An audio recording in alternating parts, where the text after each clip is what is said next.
पिछले दिनों मोहम्मद शामी जो कि इंडिया के एक फेमस क्रिकेटर हैं, वो पार्टिसिपेट कर रहे थे सेमीफाइनल मैच के अंदर चैंपियंस ट्रॉफी जो खेला जा रहा है। और अगर आप क्रिकेट से वाकिफ हैं तो आपको पता है कि सेमीफाइनल और चैंपियंस ट्रॉफी का क्या इंपॉर्टेंस है। और इसके साथ साथ मोहम्मद शामी को अगर आप पहचानते होंगे, उनके परफॉर्मेंस से अगर आप वाकिफ होंगे, तो आपको ये भी पता होगा कि उनका रोल इंडियन क्रिकेट टीम में इस वक्त कितना इंपॉर्टेंट है। अब यहाँ पे 5 मिनट कुरान की सीरीज में मैं इसके बारे में क्यों जिक्र कर रहा हूँ, एक्चुअली हुआ ये कि पिछले दिनों जब वो पार्टिसिपेट कर रहे थे, जब वो खेल रहे थे मैच, तो उसमें उन्होंने पानी या फिर कोई और हेल्थी ड्रिंक पिया और इसके बाद शोरगुल होने लगा कि मोहम्मद शामी जो है वो रमज़ान में रोज़ा ना रख करके वो पानी पी रहे हैं और जो है क्यों ऐसा कर रहे हैं। और इसके साथ साथ एज एक्सपेक्टेड एक मुस्लिम क्लेरिक हैं इंडिया के, कोई बोर्ड के वो प्रेसिडेंट हैं ऐसा कुछ, जो कि बरेलवी मकतब फ़िक्र से उनका ताल्लुक है। और एज एक्सपेक्टेड कि इसी कोई ग्रुप की तरफ से ऐसा फतवा आना था कि उन्होंने ये फतवा दिया, ओपिनियन दिया कि Mohammed Shami is a criminal, उन्होंने जो किया वो सही नहीं किया, रमज़ान में रोज़ा रखना फ़र्ज़ है। और उन्होंने इस चीज़ को ना रख करके, उनके पास हेल्थ भी था, वो हेल्दी थे उस वक्त, इसीलिए वो खेल भी रहे हैं, तो उनको रोज़ा रखना चाहिए था और ये बहुत ही गलत इंप्रेशन दे रहा है और वगैरह वगैरह। हिंदुस्तान की एक मशहूर क्रिकेट शख्सियत मोहम्मद शमी साहब हैं, उन्होंने क्रिकेट के दरमियान पानी पिया या कुछ और चीज पी। तमाम लोग उनको देख रहे थे और इस दरमियान जब वो खेल रहे हैं तो इसका मतलब वो सेहतमंद हैं। अब ऐसी कंडीशन में उन्होंने रोजा नहीं रखा और रोजा न रख करके फिर उन्होंने पानी भी पिया। दुनिया ने देखा उनको पानी पीते हुए, तो एक उनकी जरिए से एक गलत पैगाम अवाम में गया और रोजा न रख करके उन्होंने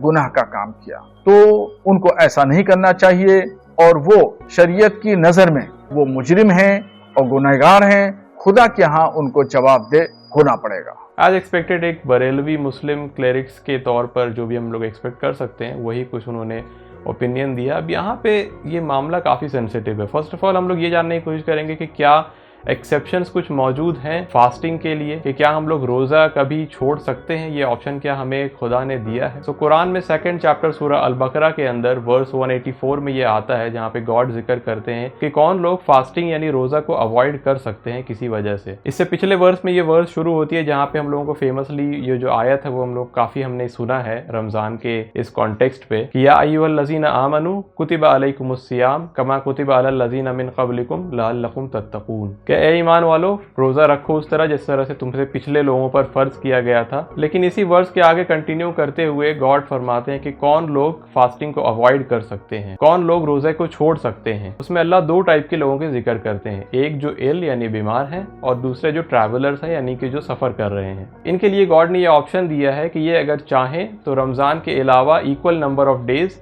बाद में ये रोज़ा रख सकते हैं, यानी जितने दिन उन्होंने रोज़ा नहीं रखा किसी कारण, इन दोनों कारण, तो फिर यही सेम रोज़ा सेम अमाउंट वो दूसरे किसी और दिन कंप्लीट कर सकते हैं रमज़ान के अलावा। तो ये तो था कि गॉड हमें डायरेक्टली क्या कहते हैं कुरान में कि कौन लोग रोज़ा नहीं रख सकते। लेकिन ये बात यहीं पर सिंपली ख़त्म नहीं हो जाती। अगर आप किसी भी मुस्लिम स्कॉलर से पूछेंगे, कोई फेमस स्कॉलर से, तो मोस्ट ऑफ द चांसेस ये है कि वो आपको बताएंगे कि जो मोहम्मद शामी ने किया वो सही नहीं किया। और उसका रीज़न वो यही बताएंगे कि सिर्फ 2 किस्म के लोगों को इजाज़त है कि वो रोज़ा छोड़ सकते हैं। फर्स्ट ऑफ ऑल तो मैं आप ये कहना चाहूँगा कि अगर आप कुरानिक लेसन के लिए इस वीडियो को आपने देखना शुरू किया था तो ये यहाँ पे खत्म हो चुका है। अब मैं जो भी बात करूंगा वो मेरा एक पर्सनल थॉट है, पर्सनल ओपिनियन कह सकते हैं। मैं कोई रिलीजियस स्कॉलर नहीं हूँ कि मैं रिलीजियस ओपिनियन देने यहाँ पे बैठा हूँ, ना ही मैं इसके लिए क्वालिफाइड हूँ कि मैं कोई रिलीजियस ओपिनियन या कोई फतवा यहाँ पे दूं। और अगर आप चाहें तो बिल्कुल से मुझसे इख्तलाफ कर सकते हैं जो भी कुछ मैं कहने वाला हूँ उसके ऊपर। बात यहाँ पे ये है कि हर एक चीज़ को कुरान में स्पेसिफिक तौर पर नहीं देखा जाता। काफ़ी सारी चीज़ें होती हैं जो कि इम्प्लाइड होती हैं ऑलरेडी, क्योंकि कुरान कोई फर्स्ट बुक नहीं है इस्लाम का, ये लास्ट बुक है। पहले दिन से जो भी नबी आते हैं, जो भी इंसान है, वो रोज़ा रखते हुए आ रहे हैं, वो नमाज़ पढ़ते हुए आ रहे हैं, हर एक एक्टिविटी जो भी इस्लाम के जो पिलर्स है वो उसको परफॉर्म करते हुए आ रहे हैं। तो जो लास्ट एंड फाइनल रेवलेशन जो कि प्रॉफिट मोहम्मद सल्लल्लाहु अलैहि वसल्लम पर दिया गया कुरान के तौर पर, कुरान का ये टॉपिक नहीं है कि वो हर एक चीज़ को शुरू से लेकर आखिर तक दोबारा से बयान करता रहे, क्योंकि कुरान के जो मुखातबीन है वो ऐसे नहीं है कि वो पहले से रोज़ा, हज, ज़कात ये सारा कुछ परफॉर्म नहीं कर रहे थे। वो सारा कुछ ये प्रैक्टिसेस करते आ रहे थे, लेकिन इसमें जो भी कुछ करेक्शंस था वो यहाँ पे गॉड ने कर दिया। इसीलिए कुरान को हमें स्पेसिफिक तौर पर नहीं देखना चाहिए, इसमें काफ़ी कुछ इम्प्लाइड होता है पहले से जो लोगों को पता होता है।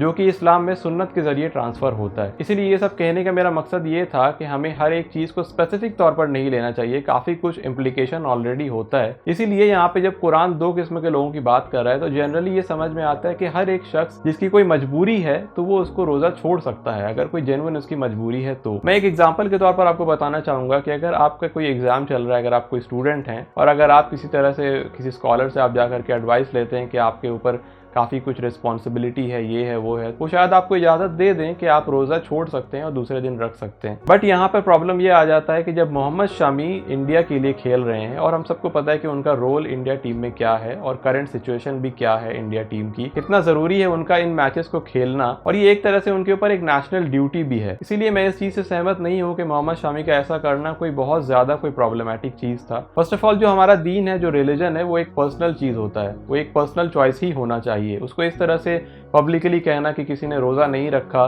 तो वो क्रिमिनल हो गया। अगर आप उनके स्टेटमेंट को देखेंगे कि वो ये कह रहे हैं कि शरीयत में ये क्राइम है, ये एक जुर्म है, ये सब कहने के बाद वो फिर आखिर में ये कह रहे हैं कि खुदा के यहाँ उनको जवाबदेह होना पड़ेगा।